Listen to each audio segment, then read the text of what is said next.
Good afternoon, everybody. Welcome to the next session of the breeding track. This is the breeding Western Hognoses with the Herpen Harbins. So thanks so much for being here. Thanks for supporting Epic and all the sponsors. Today with the Harbins, if you don't know them, they're kind of the next in the generation of the Harbin legacy. Josh comes by that naturally, like a good, smart man that he is. He decided he should marry a doctor of veterinary medicine, Alicia Harbin.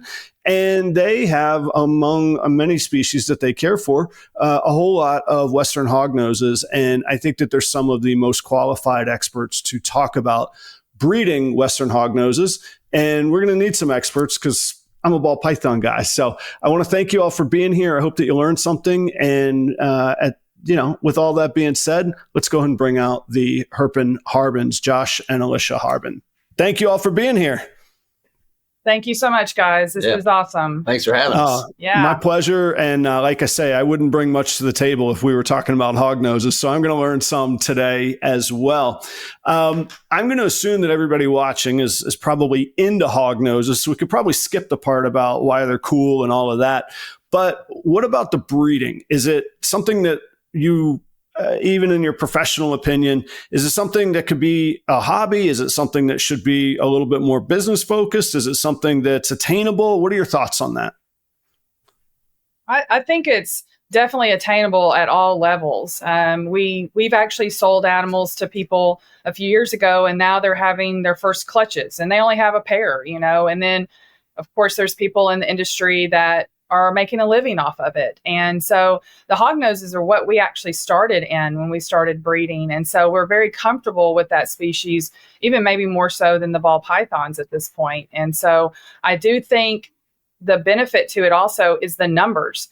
You think about the size of a hognose, and if you're wanting to get into it in a business aspect, you can have more volume and more options and projects because you're not having to be as space limited, because you can have way more female hognoses in one small rack compared to, say, a ball python, bull snake, some of those larger breeds or larger species. So that's definitely a benefit on the business side of it, is they're space efficient. They're compact. Are most owners doing enclosures and displays, or are they doing these rack systems that we see behind you, which are exceptionally efficient, especially with a small footprint per animal in them? I think the people that are getting into their first round of this, they start off with the enclosures, more of the display style. And actually, we put displays out at our show to help educate people what size is adequate. People tend to want to put these things in too much space. And they actually are a burrowing species, so they prefer a small, tight living quarter. So if you put them in something too big, they actually go off food. Mm-hmm. Yeah. So as babies, they're in a pretty small container, kind of like a sandwich container. And they do really well with that. Again, space efficient. You don't need a lot of wall space to raise a bunch of these. But I think eventually you move to the racks because they're easier to manage, easier to clean. Right. We've moved to that. We've found that they do really well in the crystal clear things, the poly. I see those versus the opaque ones that I've got over here. Yeah. What would be your professional recommendation as far as a tub size? Maybe it's by quart or by dimensions, whichever is easier for you, for adults that you are, if this being the breeding track, if somebody was looking to house breeding hognoses, what should they be housed in? Yeah. Behind us is ARS 50 series. Okay. And this is quite adequate for an adult female. They do great in it. There's enough room for a lay box in there, their water, even another little hide area. And again, we use the polycarbonate, so it's see-through. You may see them moving around as we talk, but they're very active little animals, and they like to look out. Over here behind Josh is actually an ARS 10 series, and that's where 95% of our adult males go. Most of the males do not need anything bigger than that. We do have a big male down in a 50 because he's 180, 190 gram male. That's a huge male. That's huge. Most of your breeding males are running between 50 to 110 grams, and so they do quite well in the ARS 10. Wow. Okay. Did you say 50 to 100 grams? Yes. Wow. Okay. Yes. So most, again, I don't mean to relate everything back to ball pythons, but it's the world I know. Most ball python hatchlings, we don't even want to ship until they're 100 grams. Exactly. I see. Yeah. Okay. That's interesting. Your typical male is only about as big as your thumb, or at least my thumb anyway, and maybe a foot to a foot and a half long. So they're not a big creature. Wow. Yeah. Some of our strongest breeding males are around 60 grams. And so that's, and then we're putting them in with females that are 300 to 400 grams. So could you imagine the size difference when you're doing that? But those little guys get the job done. And so well, fighters, Yeah, they are. The boys like them big. And then maybe dispel myths or to talk about truths. Maybe it's not a myth. I heard that there's a challenge, and the size discrepancy reminded me. I heard that there can be a challenge of the cannibalistic nature of the females. Is that true? And then how do you combat that, or how do you mediate that? It's true.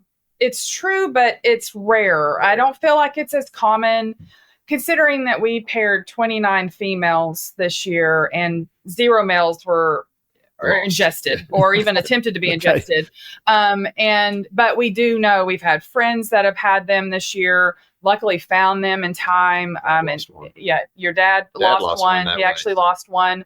But we make sure when we pair that they start the sexy dance, they start the jerking and moving. And if we don't get that behavior right out of the gate, we don't put them together. Yeah. Okay. We also feed the females typically a day or two before that we pair, and kind of maybe give them some satisfaction, although they would eat 10 times a day if you let them. A hognose is a ravenous little animal, but we hope that kind of helps. And then we put those boys in there, and then we just have to be okay with it. We have to, that's why we have backups. We have a lot more males in our breeding program compared to our ball python breeding program. And so we actually do almost a 1-to-1 ratio with the males and females. And we actually do have, if I had to sit down and count, we probably actually have a few more males just for that backup situation, because sometimes we'll put 2 males with 1 female just to make sure she's covered, because you don't oftentimes get to see a lock in them. They're quick. They're locked for probably 30 minutes tops. And there's some that last longer than that, and you get lucky and you catch it. Yeah. But many times you never see a lock. And so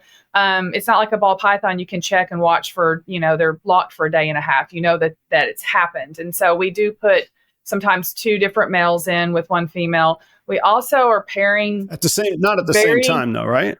Yeah, all at the same time. Just a party in there. Just all 3 of them, same tub, see what happens. No, I usually don't. I don't usually put 2 boys, although I do know people that put 2 boys in at the same time. I've never actually needed us to do that. It probably stimulates competition. I bet there's some dominance trying to be exerted in there, huh? Just like in other species, but you get to watch that when you play your music at the bars. The males I do watch it. That's actually pretty fun. Pretty fun to see. People watching is high on my list.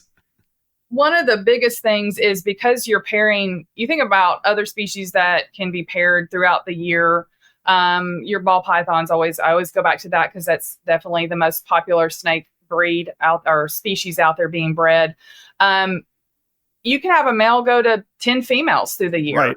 When you're breeding hognoses, we breed out of brumation, and we can talk more about that, but they're all cycling fairly similar together if you pull them all out of brumation at the same time, and you're pairing them weekly with their mate.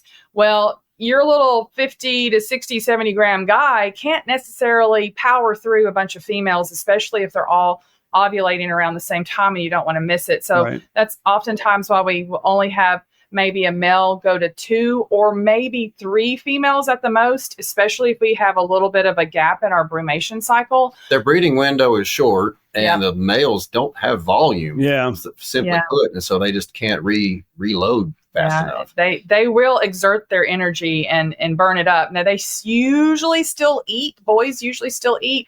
But if for some reason they skip some meals, you've got a small male that's burning up a lot of energy, you could really cause some problems with them if you paired them too many females. Yeah, and some species I know will literally breed themselves to death. I mean, ball pythons being one of them, but salmon and all of that. Is that something you have to worry about if you kind of keep an eye on that? We've watched our boys, and we've never really had any issues with any of our males going off food for very long. I think we did a breeder loan with Shane at Small Town Exotics, and we let him use one of our males, and he didn't eat while he was over there. And he'd always, I don't know what his problem was. He's always been a good eater, but he was pairing this female multiple times. And then he came home and he ate fine. I don't know. I think he may have had his mind set on too many things going on over there, but there was no weight loss. He did great. I think he saw like 3 or 4 different locks with that male. And so it didn't seem to exhaust him, even though he didn't eat probably for maybe about 6 weeks. Wow, I see. Okay. And then, I don't know, this just came to my mind. Maybe it's a really silly question, but could you, in theory, create like different brumation times? If you say you had the kind of the reverse engineering of a wine fridge, like we make into thermostats, where you kind of trick them into to getting them off of all the same cycle. Does that happen? Is that a thing? And does that solve any problems or create problems? We may or may not have engineered our new building to have 2 different brumation rooms for that very purpose. Smart. Yes. So not really to go like winter and summer, but maybe like a early spring, late spring. Right. One into another and spread them out a little bit. Yes. Yeah. And I'm sure there are people in the country that are probably doing maybe summer brumations. They are very light driven. A lot of people think it's purely temperature, but it's the light cycle oftentimes that triggers these guys to go into their brumation process. And so we do try to keep a long light cycle in our room during breeding season, during hatchling season. And then we inevitably notice the males start going off food about the end of September, beginning of October. The boys tell us when it's time. They always tell us. And then we have ambient light coming in from the sun. And so as we know, our daytime is getting shorter. And even though I have lights on in here, the boys are near the window. So I do that on purpose so that they get that light, that kind of more external light trigger. And in probably about 3 weeks, right before Tinley, usually about half of them don't eat. I'm like, gotcha, guys. And so then I start skipping meals prior to brumation. And I guess that's probably the other thing that's different than a lot of species is we do brumate. And a lot of people do ask us, do you have to with hognoses for breeding? And the answer is no, you don't. We know people that have successful breedings without brumating. But what we see is if you don't, we have no idea when those girls need to be paired, when they're going to ovulate. We don't ultrasound hognoses. So it gives you this big giant question mark of are we doing anything? And so the brumation is a natural trigger for them to go into that dormancy. I think it helps the sperm in males also. I think it's probably a good production time. Boys too. Yeah. They're kind of like rest and produce. And what we've heard, I mean, there's still not as much research as we'd like to hear, but we hear that in nature, they're burrowing together and potentially breeding together during that brumation time. And so that's one that we're going to probably try this year is actually brumate a couple of pairs together and just see what happens. Now that will probably increase the risk of the ingestion, but the girls are kind of cool and dormant. We hope not. Right. Well, it'll be big boys. Let me ask this though. Let's go back because I'll be honest, until maybe a year and a half ago, I'd never heard of the word brumate or brumation in my life. What is brumation? Yeah. What are we trying to mimic that happens in nature? And we talked about some of the benefits of it, but sort of what's the science of brumation behind it? So hibernation is the more common word that people hear, and that's what mammals do, like bears and things like that, go into full hibernation during cold winter times. And those guys they're asleep. They're shut down. They're doing little to no movement in those areas that they're hibernating. Brumation is a cooling down, but you will go in and you will see those guys moving around. They're still moving around. They're potentially still drinking.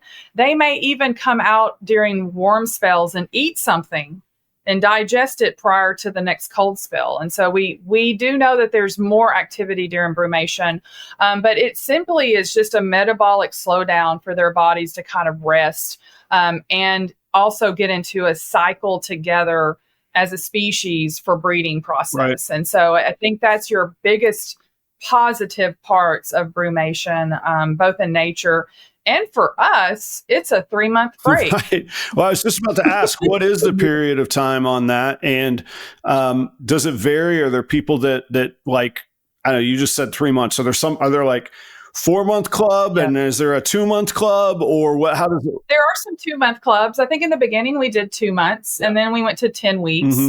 And then the last couple of years we've done almost 12 weeks from the start to the end. And what I mean by that is they start off, what I do is it's usually Tinley. After Tinley, they're not getting any food. So you want their stomachs to be completely empty. And that's mid-October for people that might not be familiar. Yeah, mid-October. Mid-October. Only snake breeders use Tinley as their almanac. But it's my birthday too, so it's all the same time. I didn't know it was your birthday. Okay, nice. Yeah, it's my birthday. So mid-October. It's your birth week now, isn't it? Well, yeah, I get a week now because I'm old. I basically stop the feedings at that point and allow them to digest. And usually the week before Halloween, I turn off any more heat. Like I usually don't even have belly heat on at that point. They're in ambient heat. And then Halloween is when they get loaded up into their machine, their wine cooler, I guess is how it is.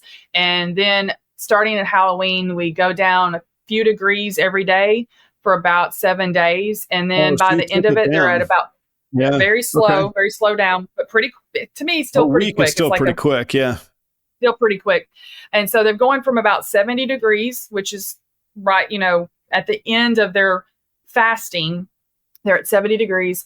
And then they go down to 52 degrees. Okay. And we leave ours at 52. And we do know people that brumate out in buildings, like outside, and it will get into the 30s. And they just have a heater that keeps it from freezing in there. And that's how a lot of people up north do it. They have their own like little cellars or basements or whatever those rooms are that they may have that they can just keep from freezing, but they just put them in there instead of using a wine cooler. But here in Tennessee, sometimes we get 70, 80 degrees in the middle of the winter. So we can't trust it to be consistent for us. What's the native habitat for people that hear, man, 52 sounds really cold for a snake? Where does the habitat stretch from in nature for Western hognoses?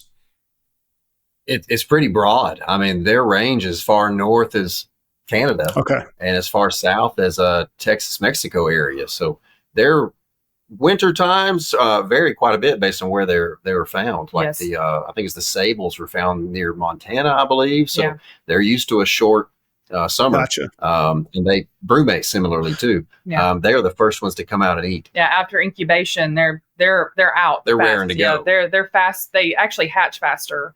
But their range east to west pretty much starts at the Mississippi and goes over to the Rockies. Yeah. So they're not normally, but their scientific is called the plains hognose. So that's not their scientific, but their other name is the plains hognose. Yeah. Yeah. Western hognose is a larger, encompassing Mexican hognose also, and not southerns, but another species.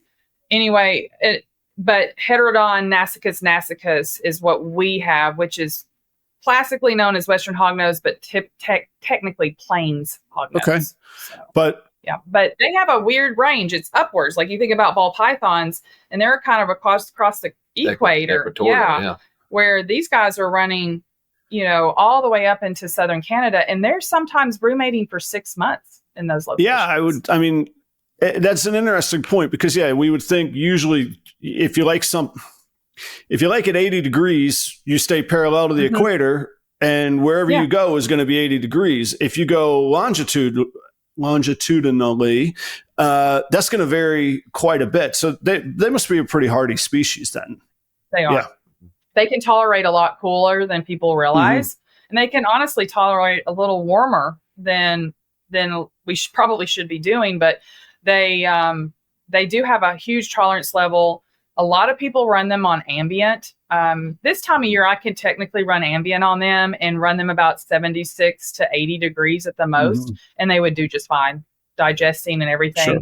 I run our babies a little bit warmer, always make sure they have a hot spot. But even that, like I never really want it over 90. I want them to be able to have like a 74, 75 degree front cool area to get to if they want to. And then they can go get on the warm spot if they want to. But they can tolerate way more temperature fluctuation and humidity fluctuations than some species. Yeah, some of those are pretty arid climates, whether it be dry Texas, Mexico, or the altitude of even here in Minnesota, it's dry as can be here, especially in the wintertime, So I wrestle with that, with the humidity as well.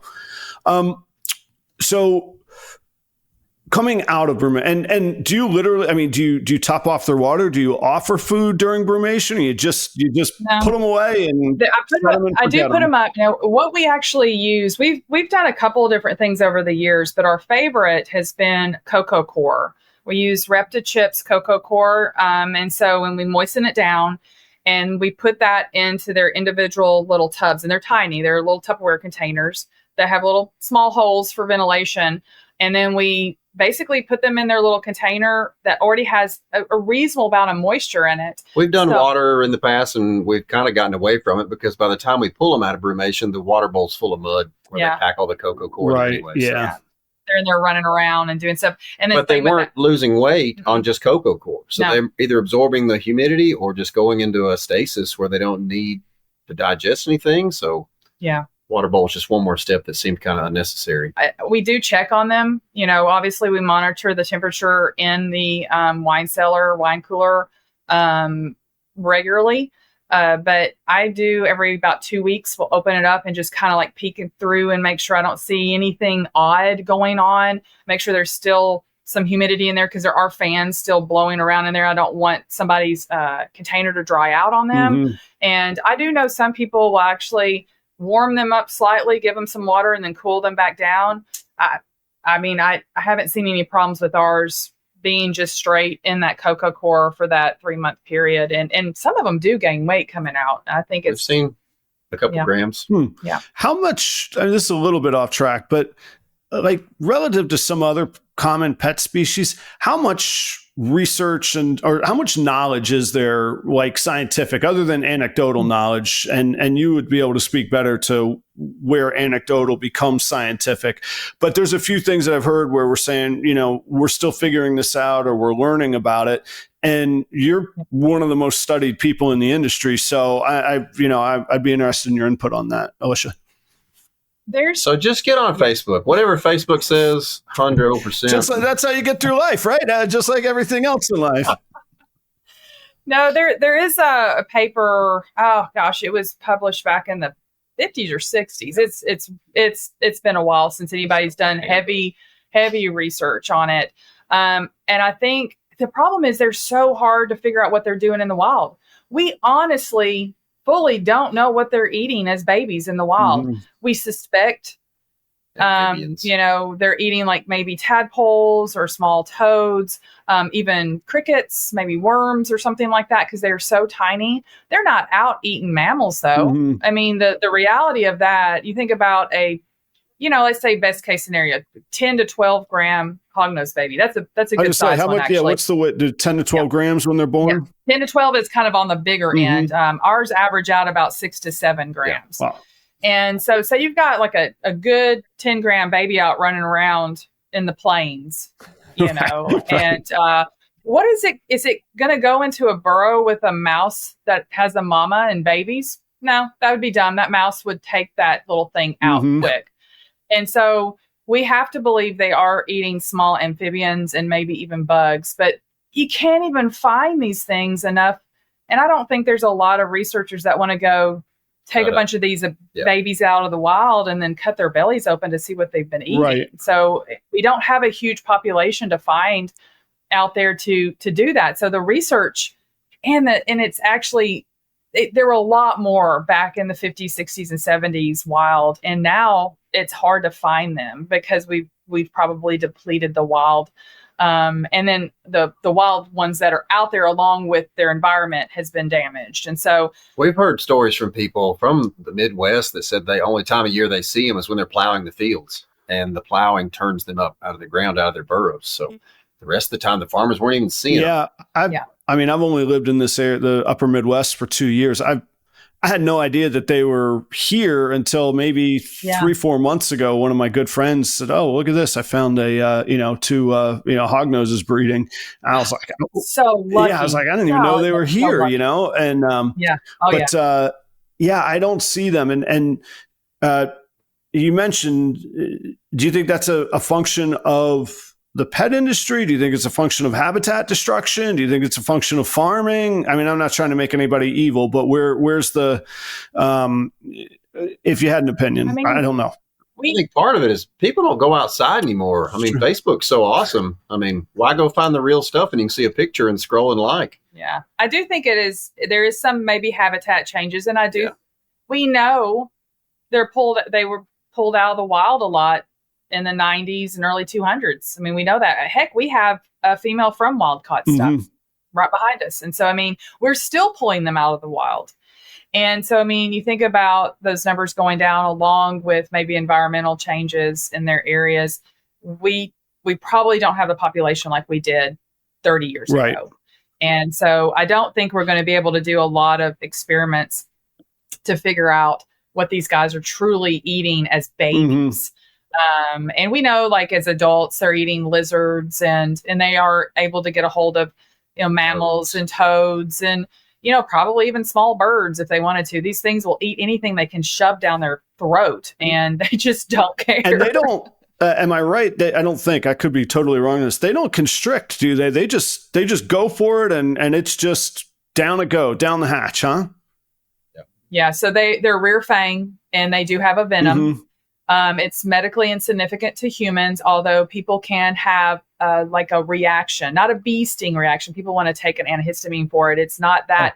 It's more. It's a straight a toxin. It's straight. Did you have enough venom in your system, and do you have a reaction to that venom? And so think of it like alcohol. If you just do a shot, you're probably not going to experience much. But if you drink the bottle, you're in trouble. Yeah. These guys' venom glands are behind the tooth, so the longer they sit on you and chew, they walk on you with their mouth. They advance one jaw at a time. So each time you get poked or perforated, some of their venom leaks into you. So the longer they chew on you, the worse it is.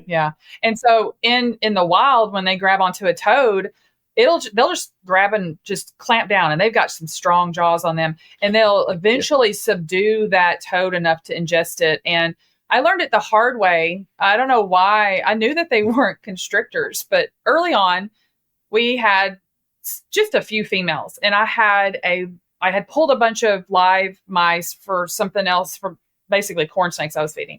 And I had this extra live mouse. It's like, what am I going to do with this mouse? Oh, I'll just throw it in with this hognose. She'll take care of it. She took care of it, but she grabbed the back end of it, and they're very consistent about grabbing the back end, and latched on. And I just had to listen to that little mouse cry. Oh. And I was like, oh my gosh, I'm so sorry. I forgot these things don't constrict. Yeah. And so you learn really quick not to do that. It's not ideal for any animal. Plus, if somehow it could turn around and bite, right. It wants to live too. Yeah. But they will not constrict. So it is a slower process, but it's effective in the wild against lizards and amphibians and things like that with that venom. Sure. Yeah. That's a different, however many pound human versus a however many ounce toad. Yeah. It's going to be a different story on that. Before we get way back, right, straight back onto breeding, I know that it's different in a lot of places, but can you talk a little bit about the legality of, because you're not supposed to own hognoses in certain places, and with the numbers of reptile shows, I live in Minnesota, but I vend in 5 surrounding states. And I think that some of them actually have different legalities of the laws. So can you talk a little bit about that just generally? Yeah. So it's mostly the states that have, just like most of our laws, there's an indigenous type situation with many of them. Colorado, you cannot own a hognose, and Utah, I'm pretty sure, has very strict rules there. Missouri is very limited and a little bit more of a licensing process, which can be done. And there are people in Missouri that have hognoses. Illinois is still the same way. You can own one, as far as I understand, under permittation. And so you have to have a permit for that. And then I'm forgetting a state, but there's many states that you can have them. Like Texas, you can have them. We do have a permit when we go to Texas to like what we're bringing into the state, what we're taking out of the state. And for the most part, I've never been into Arizona. I don't know if they have a permit, but if they do, that I've shipped there. I've never had any issues with shipping there. But there are a couple, like I said, we just don't ship to Colorado or Utah. I have to see a permit in Illinois. We have to verify permits when people are at Tinley Park with us to make sure. That would be our advice to any new breeder. Before you ship to a state, it's on you to check and make sure you're allowed to send to a state. You can't just say, "Oh, I'm sorry, I didn't know." It's like could get in some trouble. Yeah, you don't want your animal to be confiscated either and put into Lord only knows what, and so some kind of wildlife. And vice versa, buying it too. I mean, the buyer should be, there's no need to. As cool as they are, there's plenty of cool snakes. So so. Oh yeah. Okay. Alicia got the Spanish Inquisition at a Tinley from somebody that was being excessively pushy trying to buy this animal without a permit, and pretty sure it was an undercover wildlife agent. Almost certain it was. Yeah. Well, and it's, to that point too, it's not worth your career, reputation, penalties, fines. all the above. It's just we put too much work into our names and who we are. That's not worth doing. This is an odd question or an odd detail. I don't know if this is the hognose species. Is there a species where you can have like morphs and oddities that would not appear in the wild, but you can't have sort of the wild type ones? Is that a hog? I thought I'd heard something like you could have like, basically the designer one. Is it corn snakes that are that way? Corn snakes. A lot of corn snakes. There's different states. There's a lot of different state laws with corn snakes because so many of them, like Georgia, you can't even own a corn snake. Yeah. West Virginia, you can't own one. If you're in Illinois, there can't be anything scaleless or creamsicle blended in because that's from rat snake hybrid. You can't have rat snake hybrids in that state. There's another one that we were just talking about. Virginia. You can buy a Labradoodle all day long. You can get a hybrid dog, but not a hybrid snake. But Virginia, you can only have morph. They can only be morphs. You can't have normal wild type corn snakes in there. So yeah, there's a lot of different little laws there, and it is a lot to keep up with. Yeah. So Herp Matrix is a group that's trying to keep up with all that for us, and we're hoping that we can help with accumulating that information for people that have all these species. So. All right. Yeah, Josh, to your point, I think in Florida it's easier for me to own an emu than to breed and display ball pythons. And I'm being literal on that. I think that's an actual situation, but I've left that behind me. So I'll let it, as you can tell, I've moved on. I've let it go. Yeah. It's yeah. Okay. At least you can eat those eggs. That's true. That's true. And they go a long way too. They do. All right, so they come out of brumation. You ease them up out of it the way that you eased them into it. You kind of raise up, or you're just like boom. Same kind of thing. About a week, coming back up. Then they go into their enclosures, and we get heat on their belly heat on them pretty quick, and start feeding immediately. Yep. And it's usually like we feed. If they skip, if they don't eat, if they do eat, it don't matter. Within a few days, they're breeding. We're pairing them immediately. Okay, so you're going right to it then. And it's right to it. Is, when I first started breeding snakes, I was like, what do I do when I pair? And people are like, just throw it in there. Like, what? Not literally throw, but you know what I mean? Is there any special preparation other than the brumation? You just put them in, or do you change any substrate or any preparation? We don't change any of the substrate. I did used to do only paper in there, mainly to try to prevent any kind of substrate to getting into the hemipene location on these little guys. But now we just let it happen. I mean, we know what they're going to be doing in the wild, and we just have to prepare ourselves. I check all the boys when they come out to make sure I don't see anything irregular back there. But the biggest thing, I guess, is we're watching for behavior changes when we pair them together. The attitude. Yeah. They will twitch, and the female oftentimes will wag her tail. And the girls will wag that tail like a dog sometimes, and they're just slamming it all over the side of the tub, like they're waving them in. We definitely want to see that behavior from that female to make sure that she seems receptive. That doesn't mean she's not going to eat them, but it's definitely a better mindset that she's going to be okay with it. It's good. Yeah. If she has the capability to eat them, you want her happy. Yeah. Yeah. The first year, we stared at them through their little enclosures for hours on end because I was so scared. And then Josh tried to do some rigging up of cameras, but cameras in there. It gets too humid and junk gets slung all over the place. You can't see anything. And so we just finally became now I'm comfortable enough. I just go grab the boy. I put it in. I watch for the behavior, make sure I see something going on. I usually check on him about 2 hours later to make sure everything looks okay. And as long as they're sitting together, I just leave them alone. And then once I go, I'll leave them in overnight, sometimes for 48 hours. Kind of depends on what I'm seeing out of the male and the female. And then initial Josh and Alicia were control freaks, trying to think it was up to us for them to be successful at breeding. Right. Now we realize all we can do is provide them the opportunity. Yeah. It's up to them. Yep. And so now if I open it up, 24 hours later or 48 hours later, and the male's in the front, the female's in the back, I just go ahead and take them out. I have to assume they have done whatever they're going to do, and they're done. A lot of times if you pick him up and he's very loose and floppy like a noodle, he's probably done something. They have a whole different demeanor when they have been pairing. They literally hang over your finger like a wet. Yeah, really? They're spent. They're exhausted is what it is. Is exhausted. And so a lot of times I'll put him back in his enclosure and put his little face in the water, like, go drink some water, buddy. You need to hydrate again. So a lot of times they'll start drinking. But and I pair these guys weekly and maybe even twice a week, depending on their feeding schedule. I'm feeding those females every 5 days. I'm feeding the males every 7, maybe 10 if I need to gap them out a little bit. I don't want them lazy. And we are pair, and sometimes they'll pair for 6 weeks in a row until I'm like, okay, I think she's gravid.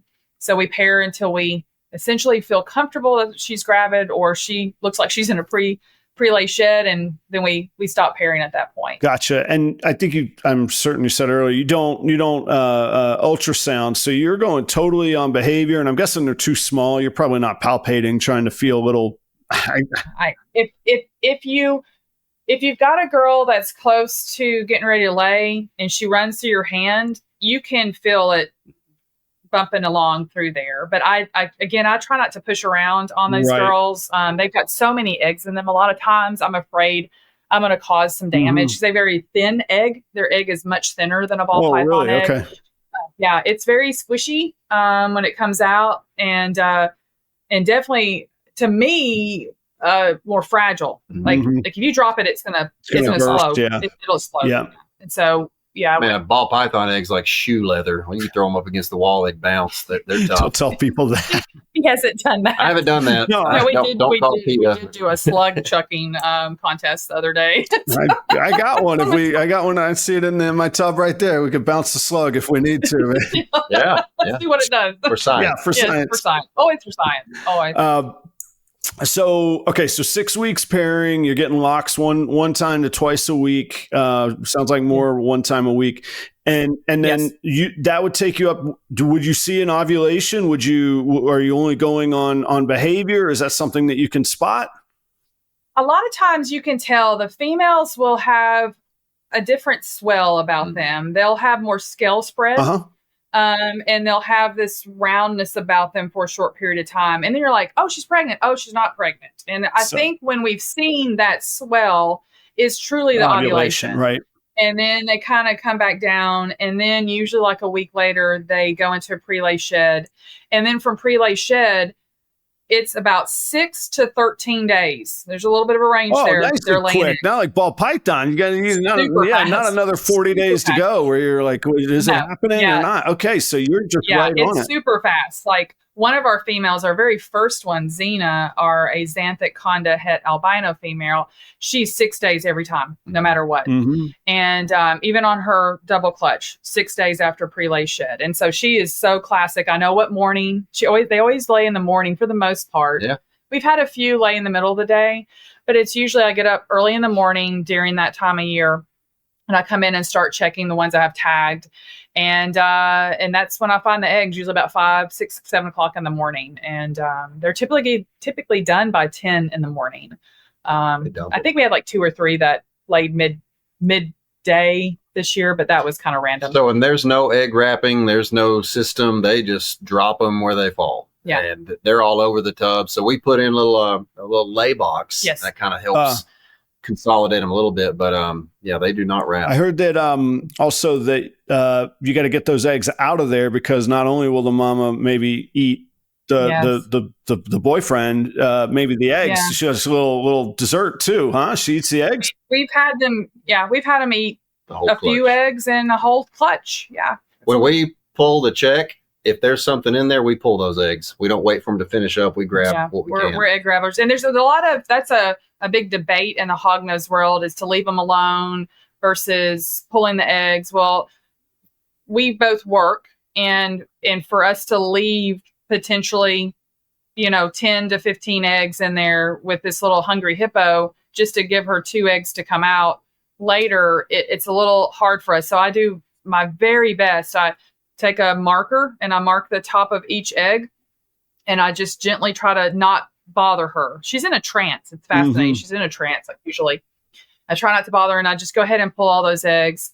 and I usually can still see a bulge near her cloaca. And I'm like, oh, there's 2, maybe 3. And there's been times I've come home at lunch to check, and there was nothing left in her, and there was nothing in the bulge is up by the shoulders and not by the back end, right? Yeah. She had her snack. Yeah. And so, I do think there is something to triggering them out of that little trance. Maybe they do start eating them, but I don't want to risk it when we have eggs on the ground, and I feel comfortable about going ahead and pulling what we can see, and getting them out of there. But that is a huge debate between hognose breeders. So we do vary compared to some people on that one. Let me ask you this. I don't mean it in a negative way. How do these things survive in the wild? They eat their mate and they eat their eggs. So this is what I think. Do they like lay and leave? In all seriousness, like they're solitary animals. They lay and they're out of there. I think that's what happened. I think the problem here is they're trapped in this little container. Right.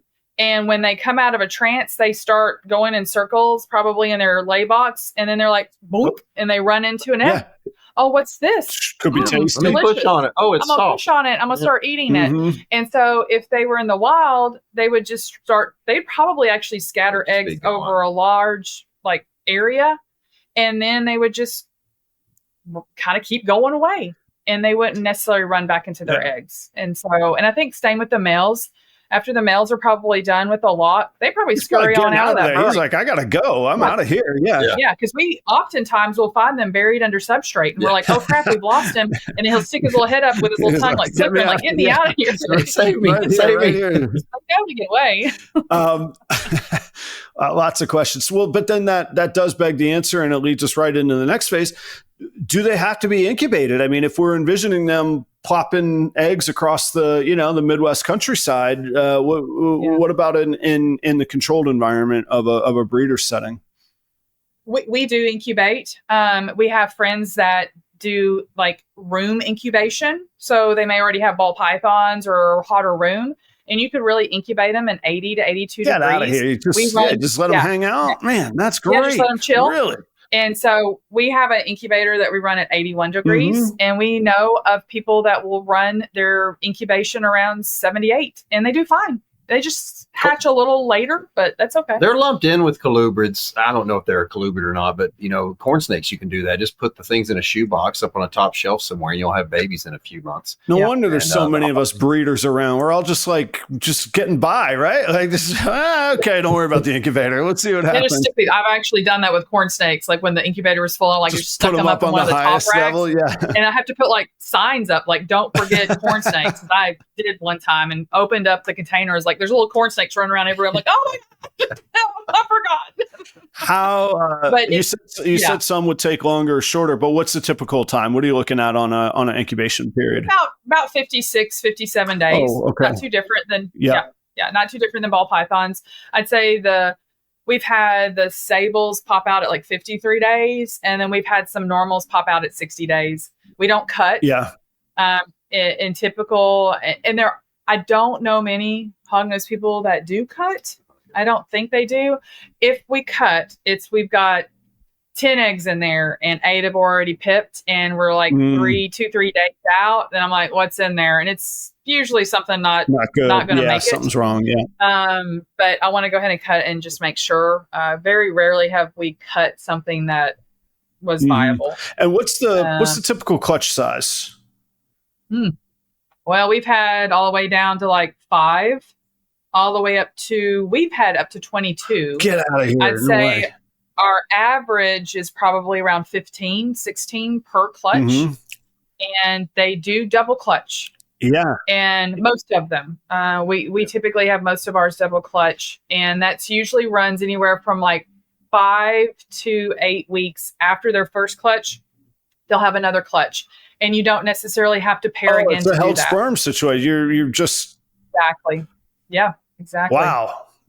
I mean, this is kind of neat. I have to admit, I was a little not worried, but I was like, I got to really show prep and learn about these hognoses. This is cool. I'm learning a ton here today, because that was going to be my next question. Is all right. Well, you get through one and you start the process over, but you just hang out. You just wait.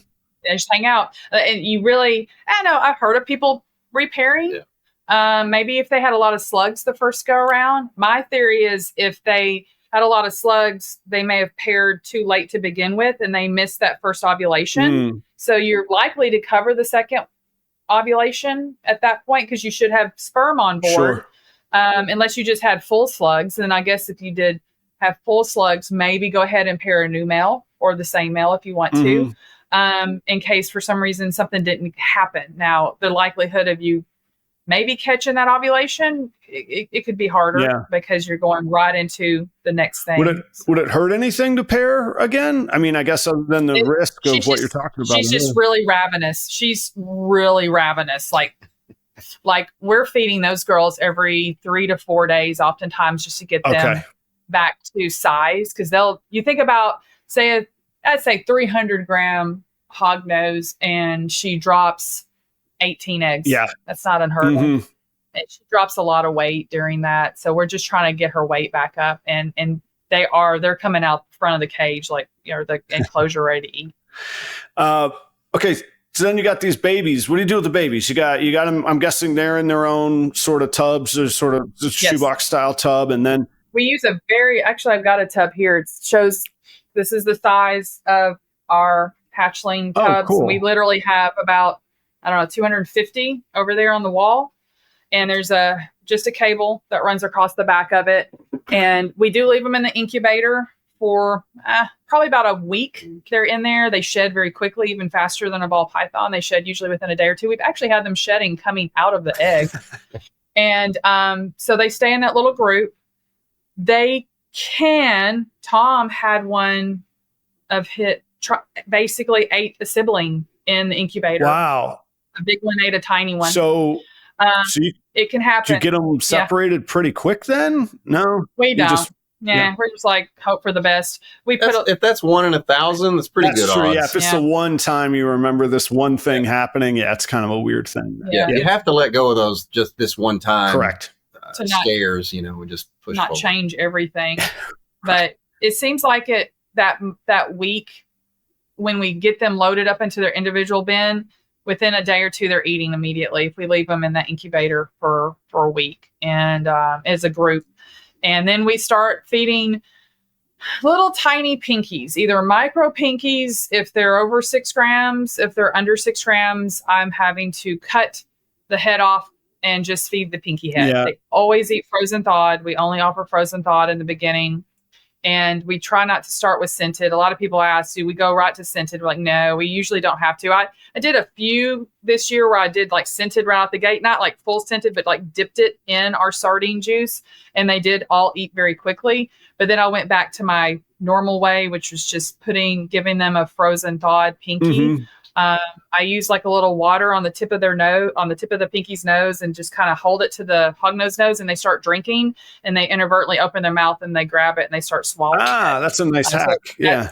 It's like making the airplane sound with a little spoon for the babies. You got to do that. So I think some video of me doing this. But actually, it's a great trick that is, I think, more productive than scenting. I don't know. I think the scenting thing starts with impatience. As humans, we think, I'm going to eat breakfast, lunch, dinner. I'm feeding snakes now. They have to eat now because that's what I want them to do. Yeah, I see that. When it's baby season, she's in here all week. Well, and what I do is if they don't take something after the first 3 offerings, and I'm offering every 4 days, I'm feeding a lot. These babies get food every 4 days. If they don't eat anything after 3 offerings, I'm scenting. There you go. And then usually by week 3, if I'm going to assist feed, I'm doing it then. So it's a very early process because you don't have a lot of time with a 5-6 gram animal. You've got to get something into them. And so, assist feeding even a piece of a mouse tail or something is better than nothing. We've also given pieces of salmon to them, and they'll eat little chunks of salmon. We've given Rosy Reds. You go to the fish store and buy like the little feeder fish and you throw to piranhas or whatever, and those slide down pretty easy. They're already lubed. They already smell fishy, and I take those. They do seem to like those. And so I think a lot of misconception with the hognose, I hear it all the time still, even at our booth when we're selling animals, is, they don't eat really well. And it's like, well, that's not true. there are some that are slower to start. And unfortunately, if you've purchased an animal that did not get enough meals or was maybe eating scented only, and you got one out of the egg, essentially, it may be hard for you to start as an owner. But as breeders, our goal is to get 10 unscented meals into that animal, and they're at least 10 grams, hopefully a little bit bigger, before we place them in a new home. Now, if it's another breeder and they're like 9 grams, they've had 8 meals, and that other breeder's been doing this, okay, that's a different fine. story. But yeah, to the market, yeah. And that, that's a great outlook, and it's probably a great finishing point for where we're going to have to leave it. We were concerned that we would burn up the time, and we have burned up the time, but I think that we did it pretty well. We did it. But the mentality of have animals that are well started and healthy going to homes that are going to be able to feed them successfully really should be, if we're breeding, that should be a baseline of our responsibility, putting animals out there. That's our responsibility to the hobby, is to get people, the next generation, successful. That's right. And so if we give them a half-started animal, we're setting them up for failure. That's not right. No, and nobody wants an unhappy, an unhealthy animal and an unhappy customer. And none of that's good business. All of this ties into healthy hobby, healthy business, healthy perceptions out there in the world. About 60 seconds. Tell everybody where they can find you. How do they support you? How do they get in touch with you? If if maybe you could be a resource to them. Talk a little bit about that and take us home here. Yeah, we're on all the social medias, Facebook and Instagram. We're Herpen Harbins. If you want to reach out to us, our email is info@herpenharbins.com.